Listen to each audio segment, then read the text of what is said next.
Good morning and welcome to VTA's second webinar to discuss the draft transit service plan. VTA has been redesigning its network through a process that involved extensive outreach this summer. And currently we have a draft plan, which we'll be describing here, that we're asking for feedback on as we plan to refine that and present a final proposal to our board of directors. This webinar, I'm just going to cover some of the housekeeping items.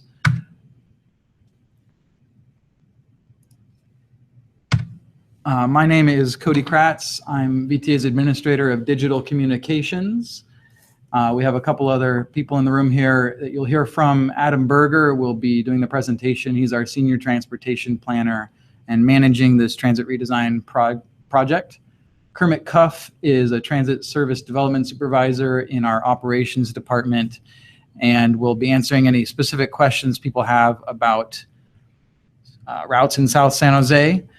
And we are going to focus on South San Jose here, but you'll also get a chance to learn about the bigger picture of the overall system redesign, which is making changes from Palo Alto to Milpitas down to South County, Morgan Hill, and Gilroy. This is one of VTA's first live webinars, this series that we're doing, and it's a new way to connect with you. We hope you find it helpful. We will have a survey at the end of the presentation that we hope you'll take a look at and complete. We do appreciate your feedback. We are looking for ways to better connect with you, provide information in convenient ways, and also have some interactivity. So we're hoping these webinars can be a way to do that. If there are ways we can improve, we appreciate your suggestions. We also ask that after this webinar is done, if you tuned in live and you think someone else might be interested in it, we'd appreciate you sharing the same link that you used to reach the video will become a recording of this webinar. And we appreciate you sharing that via email with your neighborhood associations, on social media, however you choose to. We want to make sure many people understand what we're planning here and have a chance to weigh in. There are a couple of ways during the webinar you can ask questions or give us comments. The first is if you're watching this on YouTube, on our YouTube channel, you should see a live chat feature. I saw someone just chimed in and said hello, so I know that's working. The other option would be if you use Twitter. We are monitoring our Twitter handle. It's @VTA.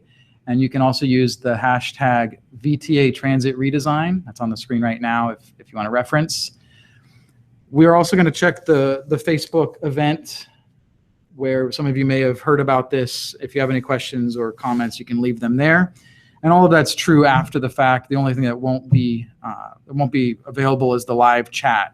But afterwards, if you're watching a recording of this, you can certainly leave a comment on the YouTube video, tweet @VTA, send us a message on Facebook, or you can email community.outreach@vta.org. And I'm sorry that's not on the screen, but you'll see that later on. A couple ground rules beyond that. We will look at all the questions and comments and answer as many as we can.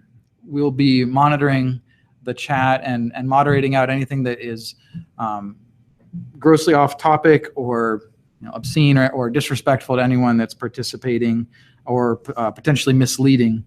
But other than that, we appreciate comments and questions, and we look forward to your feedback. Planning to end the webinar an hour after we start it, so we'll go till about 11, unless we've been able to answer all the questions and respond to comments before that time. We want to be respectful of everyone's time and keep the video that's recorded concise so that anyone watching the recording can get through it quickly. I wanted to also mention that there's a lot of detailed information about this project at nextnetwork.vta.org. Some examples of that are on the screen, and we encourage you, even while this is going, to go ahead and view that. And if you want to go and dig into more detail and leave some comments after watching the webinar, each page on there that talks about a group of routes has a comment box at the bottom. We'd encourage you to go ahead and leave the comments. You leave your comments there. It should be a convenient place for you once you've learned what we're proposing to weigh in and provide some feedback. I should also mention, if you're tuning in on a smartphone and watching the YouTube video on a smartphone and trying to do the live chat, I'd encourage you to use the YouTube app for the best experience. You won't be able to do the live chat on YouTube through a browser on your smartphone. Technicality there. So with that, I'm going to go ahead and turn it over to Adam to go through the presentation here and share a bit about the bigger picture of the transit redesign. All right, thank you, Cody. As Cody mentioned, you can go to the nextnetwork.vta.org website to get a lot more detailed information about the routes than we'll be able to discuss today. You can also look at our calendar of community events that is coming up. One to point out is that on February 16th, we will be having a community event at the Southside Community and Senior Center. That's at 5585 Cottle Road. It'll be from 6 p.m. to 8 p.m. We'll be talking about this project at that point and really hoping to get into some personal and hands-on discussions of how we can make this plan better. So look forward to seeing folks there. For this presentation, I'm going to start by talking about the how we got to this point in our plan, how the reasons why we are developing a plan in this manner, and then in the latter half, I'll be talking specifically about South San Jose. We'll be spending a lot of time talking about Almaden Valley and what some potential alternatives are for transit service in that area, really hoping to get a lot of your feedback because we know that you guys know your community to a better degree of detail than we do, and we really count on you to give us feedback to make our plan as good as possible. So we have three main goals for this transit redesign. The first is to increase transit ridership on our system. This is a chart of how our transit service has changed over the past 15 years. You can see that while population has risen 12%, and you would think that that would mean increased ridership on our system, we've actually gone the other direction. After we got hit pretty hard in the dot-com crash, we've never really recovered to where we've been before. We've been roughly keeping pace with population growth since 2005, but certainly not gaining on it. Something about what VTA is offering in terms of transit service is not as compelling as it was 15 years ago. And we're looking to redesign the transit system to see if we can't create a more appealing product. One reason that we know why our transit service or our transit ridership is lower is because the amount of transit service that we are able to offer is lower than it was 15 years ago. That's the green line on this chart. We've had an incredible increase in the cost of living in Santa Clara County over this time, and that's reflected in the wages that we pay. We haven't increased our spending on transit. It's basically been keeping pace with inflation over this time. So the amount of transit service we're able to provide has declined, and I'm sure that's part of the reason for the decrease in ridership. Another one of our goals is to improve our cost effectiveness and improve our fare box recovery rate. The fare box recovery rate is the portion of the cost of operating transit service that is paid for by fares collected from riders. VTA is among the lowest in the nation in this regard, and you can see on this chart how we compare to our peer agencies in the western part of the United States. This chart goes up to 2014, but in 2016, 2017, we're closer to about 10%, and we've been in decline for the past 5 or 6 years on fare box recovery rate. So hopefully, if we get more ridership, we can collect more fares, we can put that money back into service to provide more transit service. The other big goal is to increase to BART. In the fall of 2017, BART is projected to begin service into Santa Clara County, serving the Milpitas BART station and the Berryessa BART station. Our current transit service levels in those areas are not adequate to accommodate the 23,000 projected trips that's coming and going combined that will be traveling through those two stations. We know that we're going to have to remodel our system to some extent to better connect to those areas so that folks can get to BART and from BART into our county. So I'd like to talk a little bit about how we got to where we are. We started this plan in the summer of 2016. Before we made any decisions about how to make changes to the system, we went to the public and asked, how can we make transit better? Asking folks to relate their own transit experiences, but also asking them a bunch of questions that help them see what it's like to step into our shoes and grapple with some of the trade-offs that we deal with. We got direction from our board of directors in November to develop a draft plan at an 85-15 ridership coverage balance, which I'll explain in a moment. We released that plan on January 5th, and from now until February 20th, we are accepting public comments on this draft. After that point, we'll have to start designing the final plan, which will go through VTA's committees to VTA's board in April, and then hopefully be implemented when BART starts in the fall of 2017. So one of the questions we asked throughout the summer is a pretty fundamental question about public transit, but it's one that is actually difficult to answer, and that is, what is the purpose of public transit? And that's because public transit has two different goals that it's asked to achieve. One of them is to achieve ridership. That is a business-oriented mindset toward designing transit service.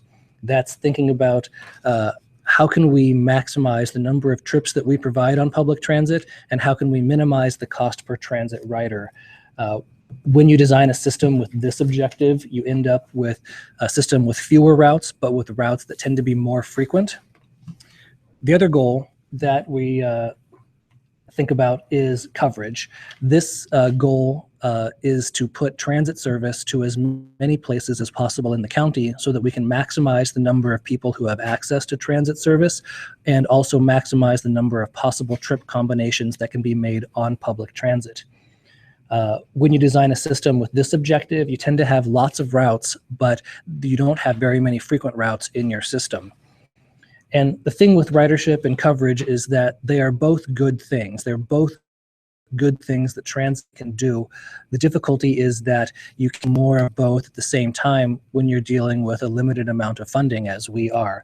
So we have to choose between ridership and coverage in our spending. How much of our money that we spend on transit operations should go to ridership, and how much should go to coverage? Presently in VTA's system, about 70% of our spending goes to ridership purposed routes, and about 30% goes to coverage purposed routes. If we want to increase our ridership, as we've been asked to do by our board of directors, we have to think about increasing the spending on ridership and decreasing the spending on coverage. So we, in the summer of 2016, released 3 different network plans. They were called Network 70, 80, and 90, and that corresponded with how much spending we would do on ridership as a percentage. And those illustrated how oriented you became, the decreased overall access there was to public transit in the county. And in looking at those examples of what that would mean, we asked folks to step into our shoes or pretend to be on our board of directors and decide how much they, or where along that spectrum from 70-30 to 90-10, they would like us to design our next transit network. And what you guys said was that 85-15 was the balance that you were looking for.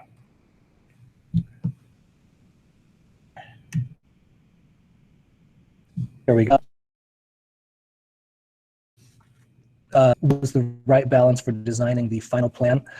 So that is what we're proposing to in this draft plan. You will see some cutbacks in terms of areas that have access to transit, but you will see a lot more frequency in our network.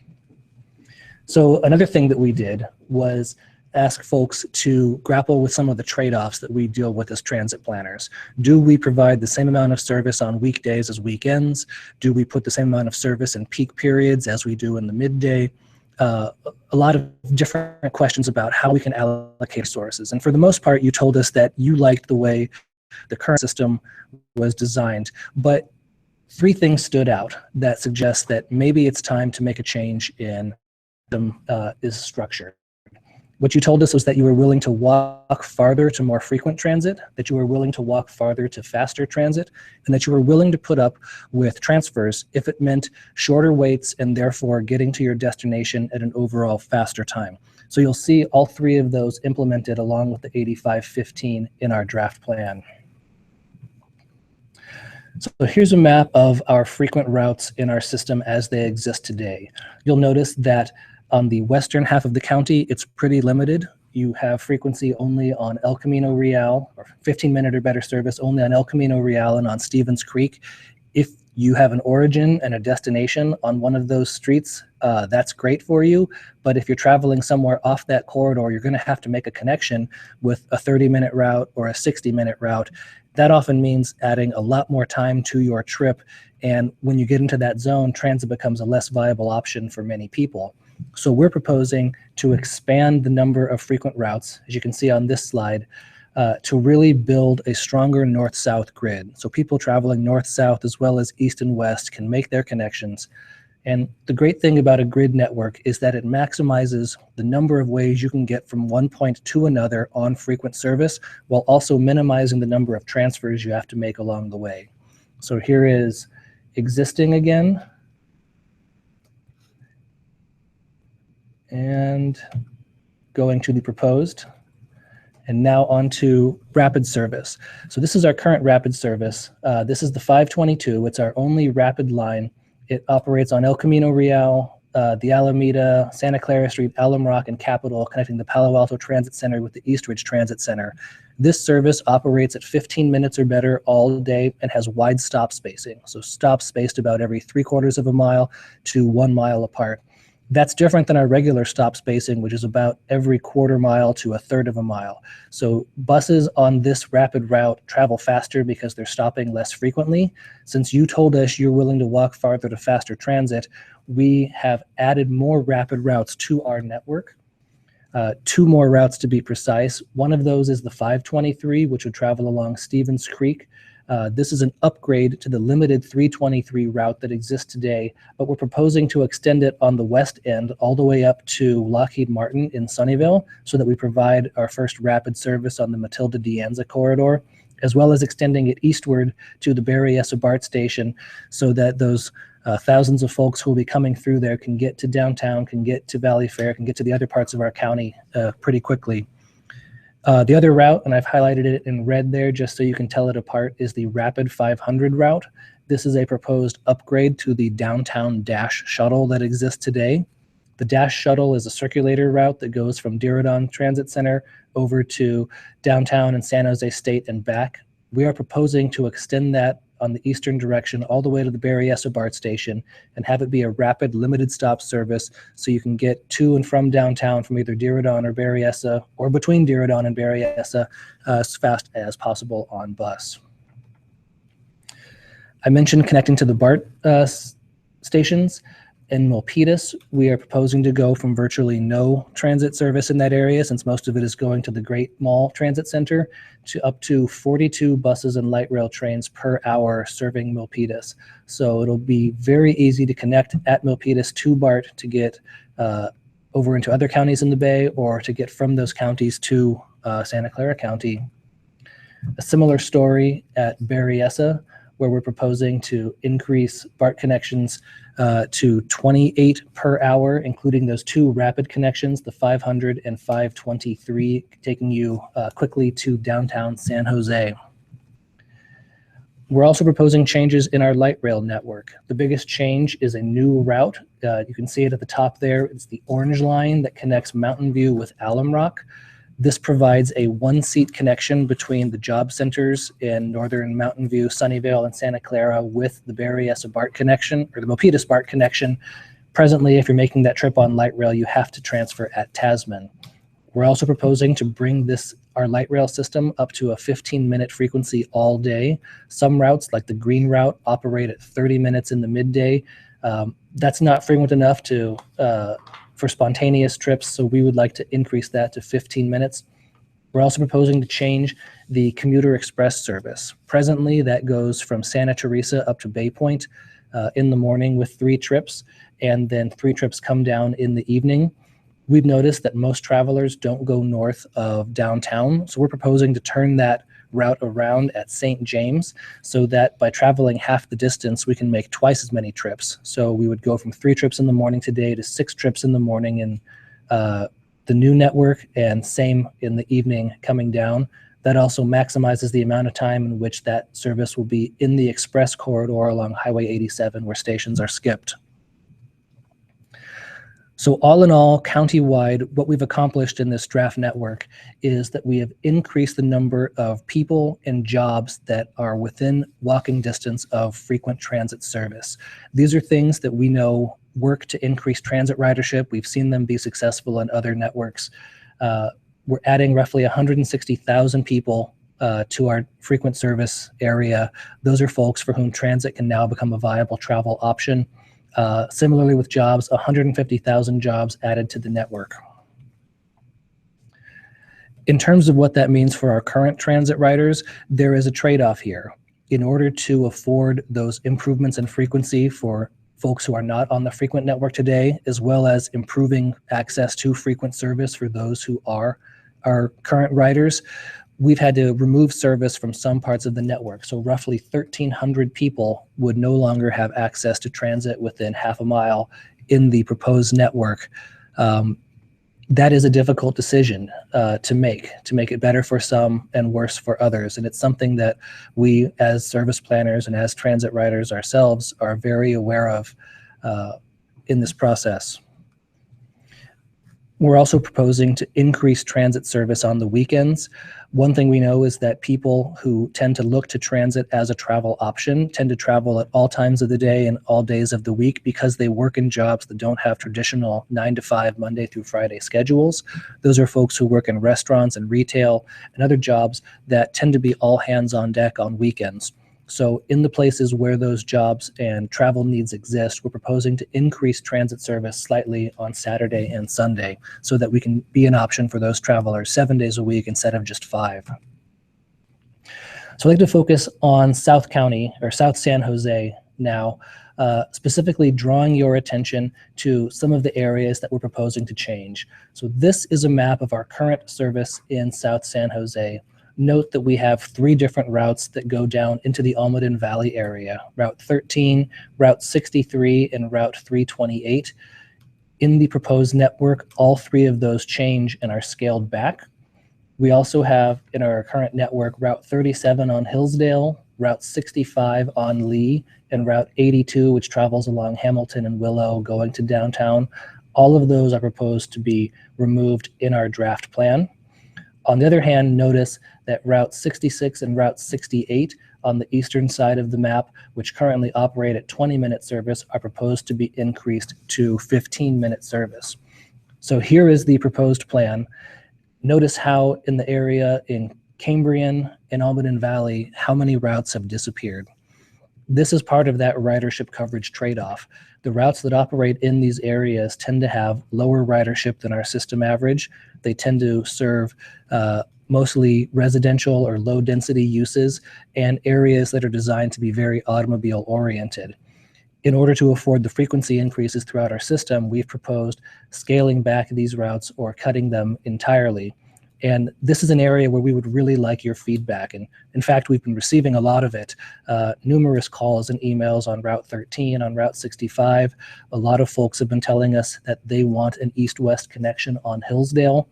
So I thought we'd take a moment here and talk about some ideas that we're considering where we could really use your feedback to see what makes the most sense for transit riders in this area.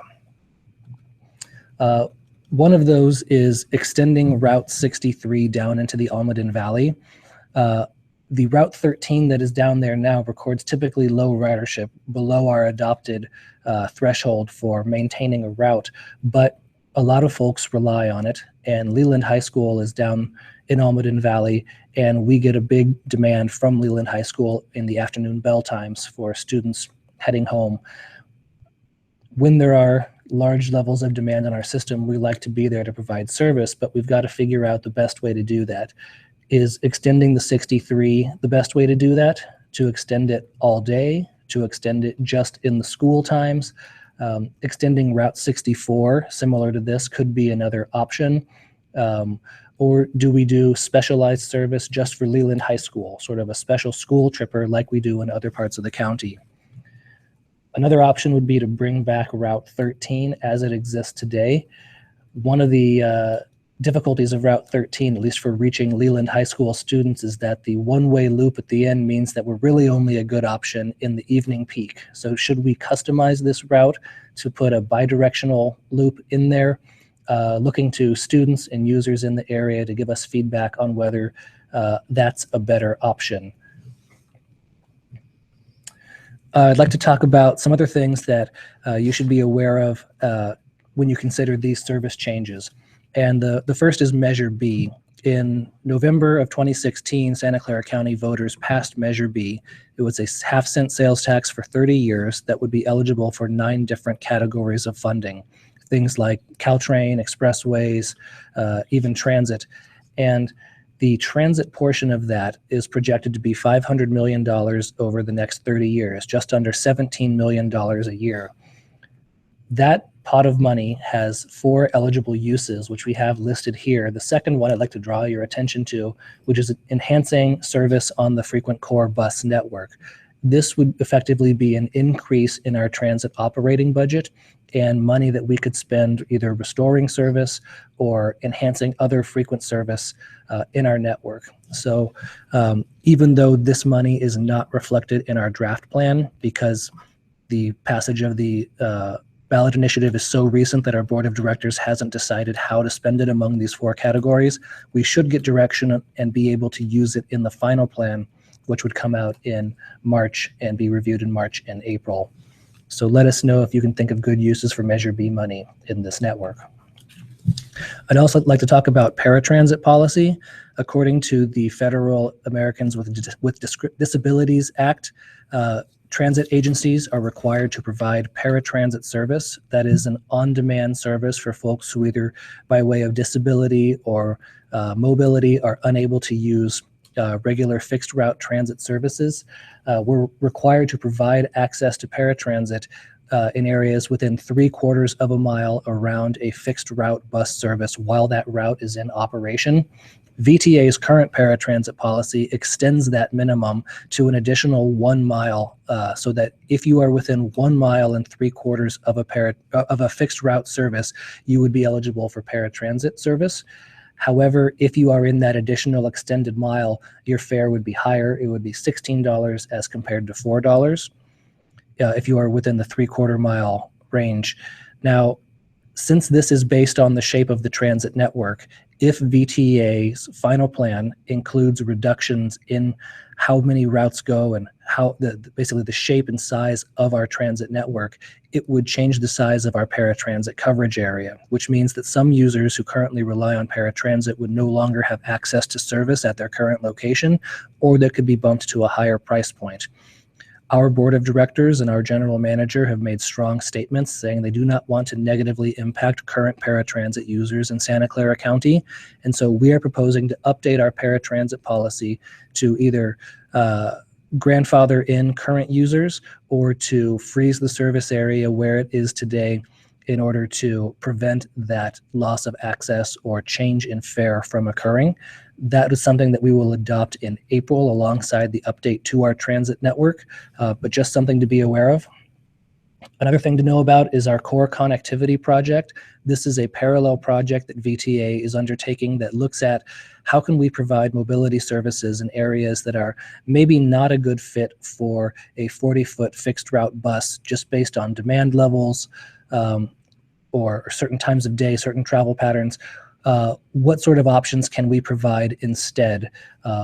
We're looking at what other agencies have done, being creative, and that includes possibly contributing to city shuttle programs, either in funds or vehicles, so that those cities can operate their own service in the area, often more cost effectively than VTA can.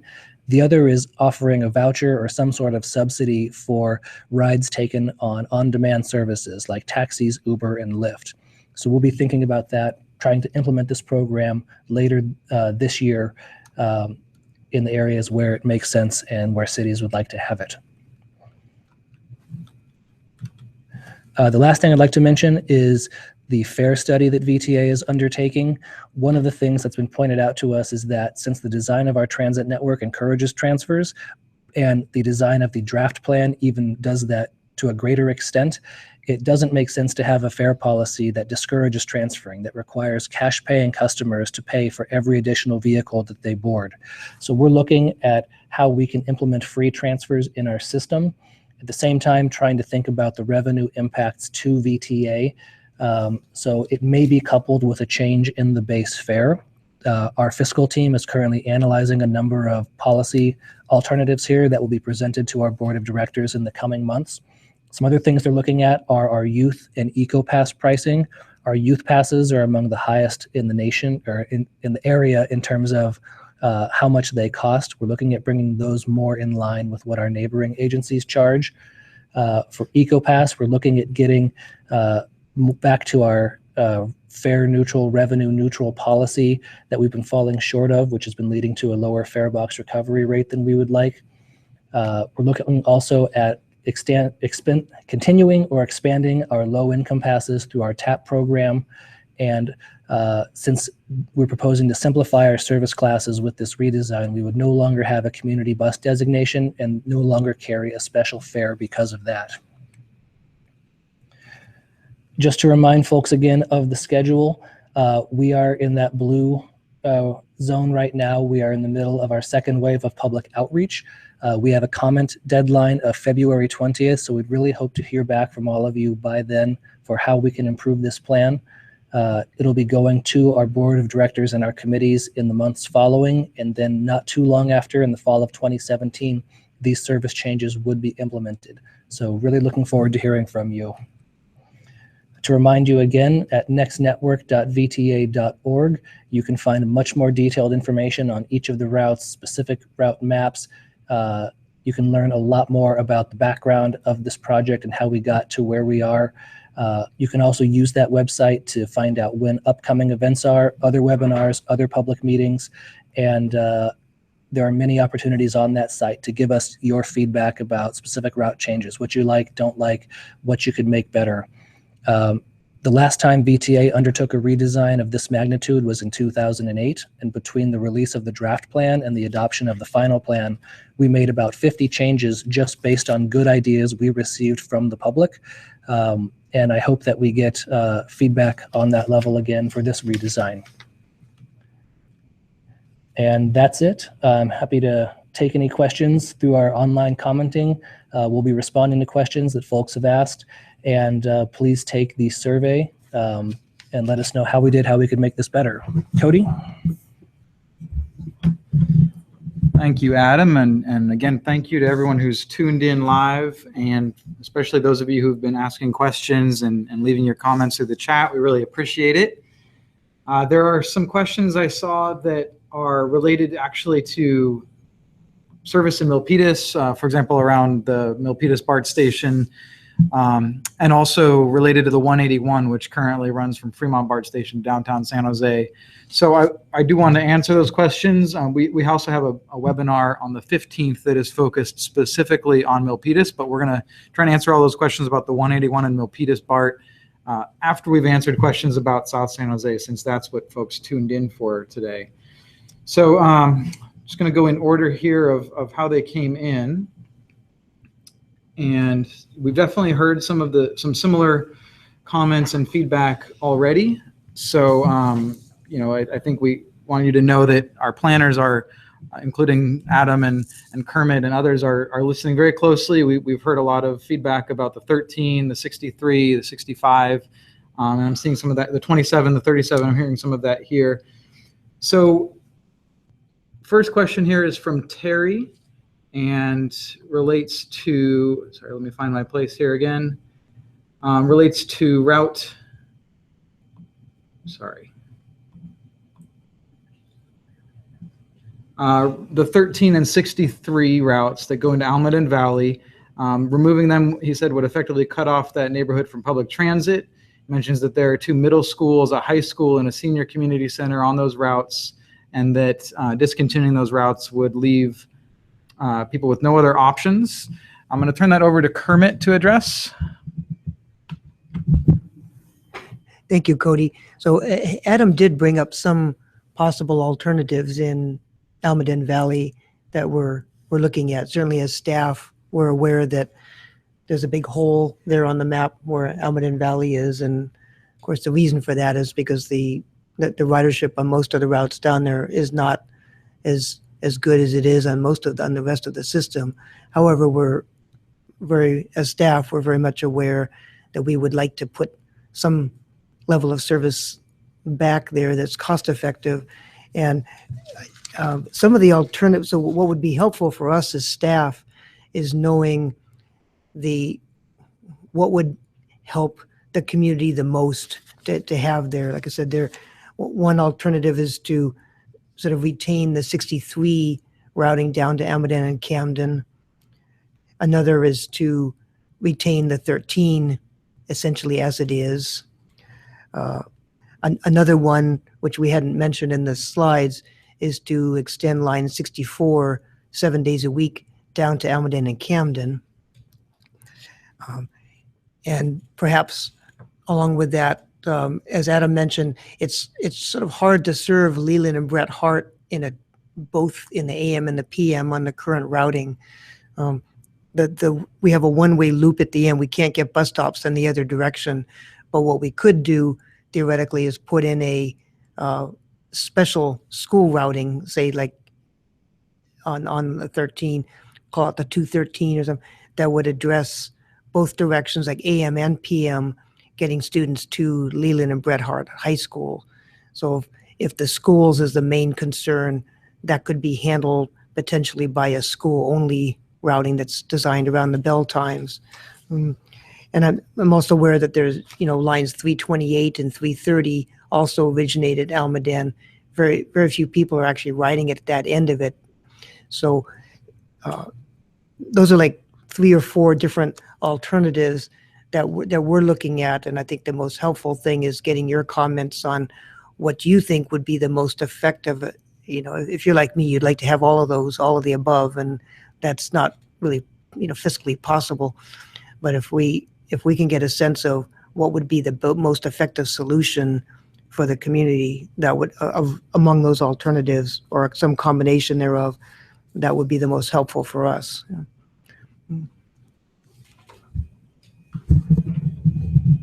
Thank you, Kermit. So I want to take the next question in order here. This one is from actually Terry, to touch on your other question about Ohlone Chynoweth park and ride stops being used by corporate shuttles. That is something we are aware of and are looking into. There are some plans underway to work and partner more closely with corporate shuttles that are using our transit centers and other locations.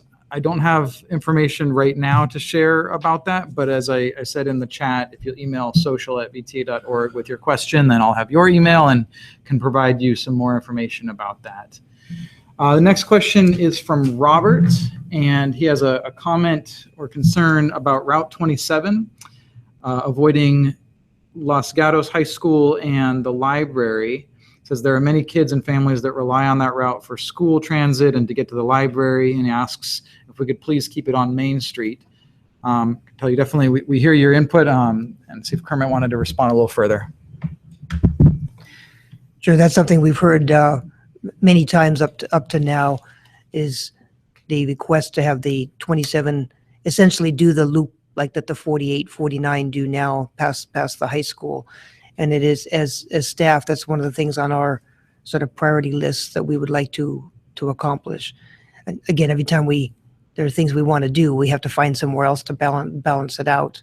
So it's a challenge on our part. But that is one of our things on our sort of number one priority list that we've heard that we would like to address. Thanks, Kermit. So Monica has the next question, and she was wondering if it would be possible to keep line 37, which is another route that we've heard quite a bit of feedback about, or route 49. She says she lives near Good Samaritan Hospital and takes the 37 or 49 to Winchester so she can get to San Jose State University. So I'll ask Kermit to respond a bit to that. Yes, and I know we discussed this quite a bit at the Campbell meeting last night, the issue of the 37. And the problem we have, I guess, as staff, is that the ridership on the 37 is really not very good. As we know, we've tried it on weekends before. It didn't. We ended up with 4 or 5 passengers an hour, far below our minimum. What's good about the 37 is the students riding from Winchester to the college. That's really solid. But there are other lines that could could do that too. The boardings like on Hillsdale and along Pollard and stuff have been, quite low, and even many of the riders recognize that too. That is not a high ridership corridor, but it does leave a pretty big hole in the map, and it's hard to get to the next east-west line if the 37 isn't there. So we've heard that loud and clear about the desire to have the 37, even if it ran less often, is to keep some semblance of that route through that corridor.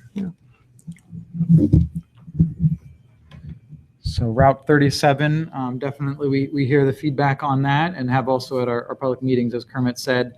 Wanted to move on to, there's some really detailed comments here from Dorian. So thank you, Dorian, for the thoughtful feedback here and the suggestions.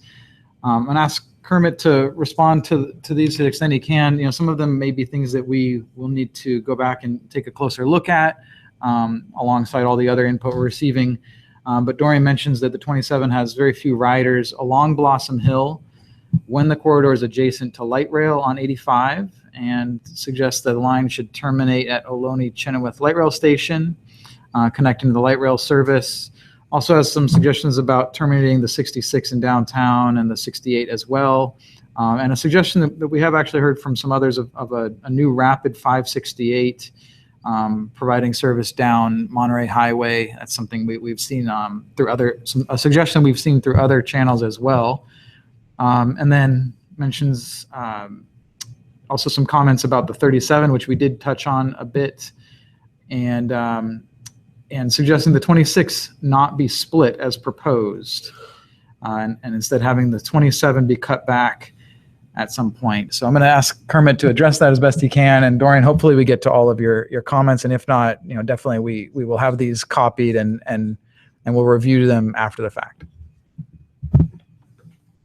Right, there are a couple of issues. Some of those are just comments that we'll put in. There's a couple that I do want to address. One is like the 568 idea.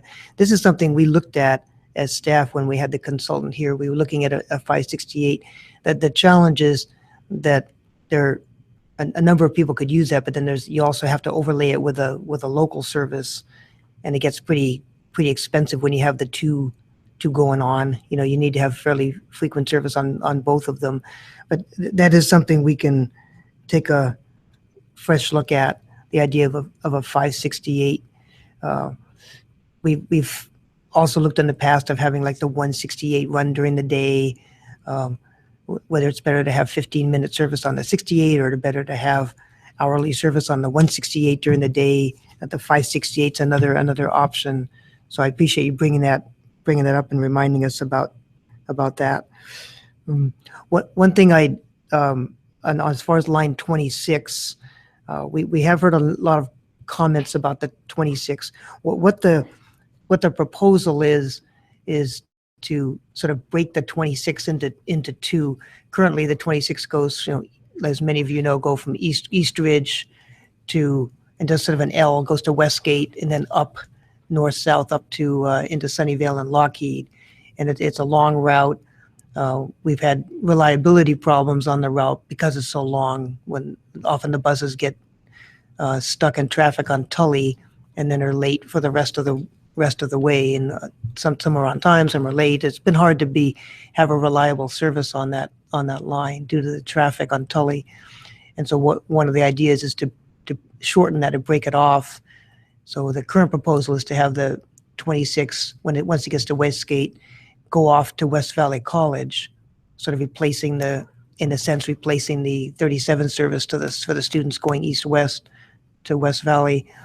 And the line 56 would come down from Lockheed, just like the 26 does today, to Westgate, and then continue along Hamilton.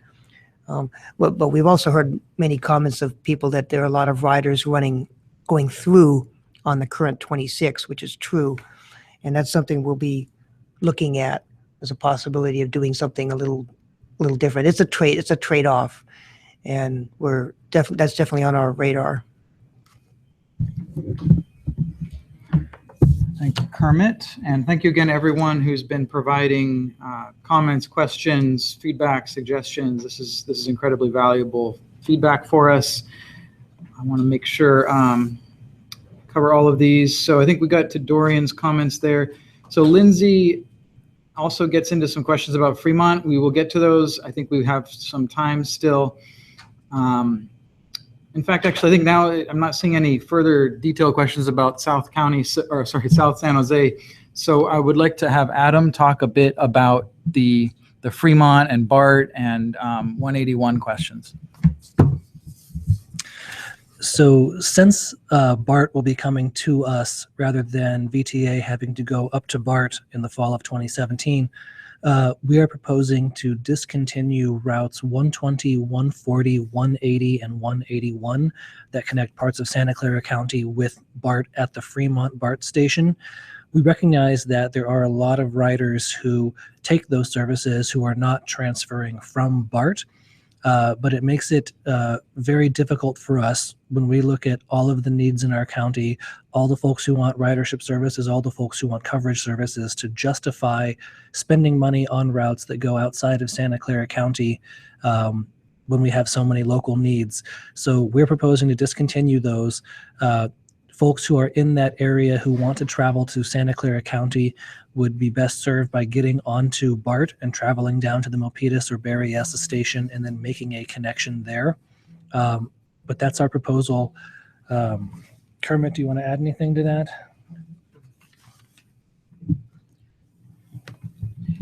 No, I think you got all that. I did want to address the question of the that came in about from Milpitas, North San Jose to Santana Row. We have in the right now it's a little hard to do that, but within the proposal, line 60 would do that directly. So line 60 would be changed from what it is today to start at Milpitas BART station, come down like through Brokaw, Lundy and Brokaw to Metro Light Rail, basically replace line 10 through the airport to Santa Clara Transit Center, and then go down to the Winchester Transit Center via Valley Fair and Santana Row. So the 60 would be, and that would be running 15 minutes every, all day, and 20 minutes on the weekend. So it should be a lot easier to make that connection than it is today. Thank you. And I recognize that, as with many changes proposed in this plan, people who are currently relying on service will have some substantial changes. And I think you heard it from Kermit and you hear it from Adam as well, that we, in an ideal world, wouldn't want to have to make sacrifices like that. We do have a lot of trade-offs we have to consider, especially working within a framework where we're keeping service hours and resources and costs neutral. So, just want to make sure you guys understand that we definitely empathize with you and are going to do the best we can to minimize the impact, so that, and also ensure that more and more people in Santa Clara County can choose to ride transit instead of driving. In that vein, and Lindsay, I will have Kermit get to your question about the 120 if we can answer that. But I did see an interesting question here from Terry that I want to make sure we address. He says, another idea for busier routes such as Stevens Creek Boulevard and El Camino Real, what about dedicated bus-only lanes during peak commute times? He mentions also that this would mean buses could run faster along those routes, and that could encourage drivers to take transit to get where they're going more quickly. And I'm going to hand this one over to Adam, who's thought a lot about this topic. Yeah, so in addition to being the project manager for this transit redesign, I'm also the project manager for VTA's bus rapid transit project on El Camino Real.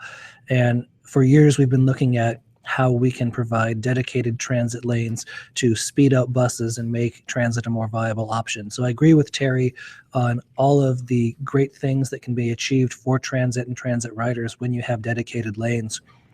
The tricky thing with dedicated lanes is that since we don't have new space to create those lanes, we tend to have to take it away from spaces that are currently used for other purposes, whether it's parking or whether it is another automobile travel lane or a turn lane. And that tends to be a difficult thing to get wide acceptance on. Many of our cities along the El Camino corridor have liked the idea of speeding up transit. They've liked the idea of shifting more people to a transit mode and the congestion reduction benefits that come with it, but they also haven't been willing to give up the road space in order to accommodate that. Whether it's peak period or all day is probably something worth thinking about. One thing we found is that our transit riders, especially in corridors like Stevens Creek that have lots of origins and destinations, that have strong all-day bidirectional demand, really, if you do a peak period only service, you're missing a big chunk of the riders that you could achieve on that route. So a final thought that is important to understand is that when you can make the buses travel faster, you need fewer buses to operate at the same frequency on a route. So we actually save money when the buses go faster. At the same time, we provide you with a higher quality of service. So speed and frequency are a great combination, like peanut butter and chocolate. I wish we could have more of it in our county, but there's some difficult political battles to fight to make that a reality. Now, I wanted to address the question about the 120.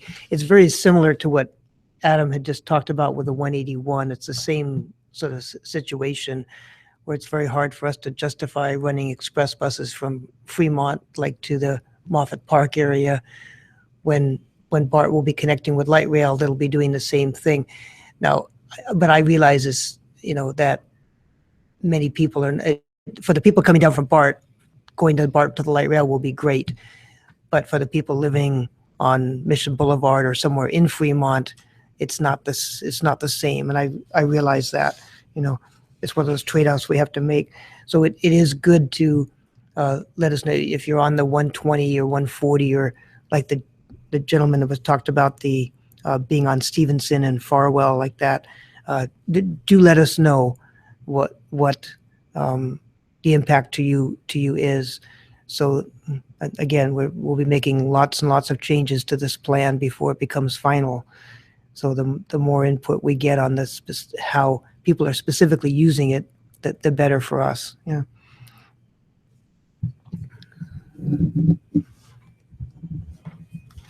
Thank you again for all of the questions. We are getting close to the end of our time here. We have a little over 5 minutes left. And from what I'm seeing, I think we've addressed, I know Dorian provided a lot of very specific suggestions. Actually, Kermit had one more comment here. I saw a comment about the, what we're calling the yellow trains, but the express trains coming from South San Jose to downtown, and why we don't go to Diridon with those trains. And it is an option. I think the issue, what we find is the problem is if they go to Diridon, then they don't go to downtown. And what we found is most of the ridership is actually going for the expresses, and even just on the light rail line in general, is going to downtowns, especially when San Jose State's in session. And so the challenge for us is if we deviate some lines over to Diridon, it would be great meeting the Caltrain, but then you're several blocks, you'd have to transfer to get into the, like, to the transit mall into San Jose State, or have a much longer walk. So that's sort of the trade-off with that option. Thanks, Kermit. And Terry, thank you for the clarification that you were not proposing that the bus in the dedicated bus lane be peak period, but the bus lane would be peak period only. I'm looking to Adam to see if he would disagree with me, but I think you'd still encounter the same political challenges that Adam was describing. I think really what people have a hard time with is seeing a very busy El Camino Real or Stevens Creek, and considering the idea of taking a lane away that's no longer available for cars to travel through. And I think that would only be exacerbated at if you only looked at commute times. I think during the middle of the day when there's less traffic is probably when people would have an easier time considering letting a bus have its own dedicated lane through that area.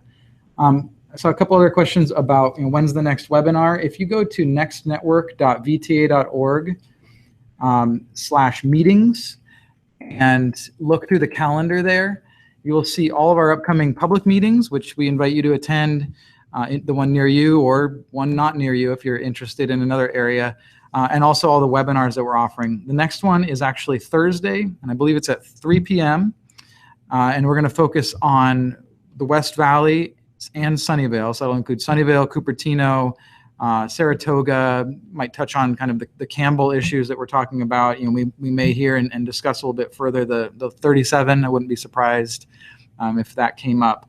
So if you have interest in that area, or you ride through or to or from West Valley, or you know someone that does, we appreciate you mentioning that that's coming up on Thursday to them. And if they miss it, or you miss it, or you want to watch the recording of that, these will all be available on our YouTube channel, which is youtube.com/SCVTA. So that answers the question about the next webinar. I wanted to check one other place just to make sure there aren't any questions I'm missing. But I think with that, we've covered as many as we can. I think there were a lot that are just detailed comments that our planning team is going to review, and that's really valuable to us. We appreciate the kind words. Also, those of you who've tuned in, we hope you found this useful, and we will be considering your feedback to make sure we can do more things like this in the future. And if you are in South San Jose and you want to come and discuss these things in person, or continue to advocate for some of the changes to the draft plan that you're very interested in, we have a public meeting in person with Adam and Kermit will both be there, as well as others from VTA, on February 16th from 6 to 8 p.m. It'll be at the Southside Community and Senior Center, which is at 5585 Caudle Road. So that'll be close to home for many of you who are tuning in, and in the evening, which we hope is a convenient time for you to join us. So with that, if you have any further comments, you can always contact us at community.outreach@vta.org. And I apologize, that's not on the screen. We will add that. That's the best way to voice any further concerns that come up that you didn't get a chance to let us know about today. Again, we appreciate feedback on the webinar. If you liked it, if there's ways we could improve it, if there's a different time of day that would work better for you, the link is on the screen there. It's bit.ly/ I'll let you read it, but SVC Redesign Webinar Survey. And we really do hope this was useful for you and something we may do in the future. Thank you everyone for tuning in and for all the great questions, and we'll talk to you soon.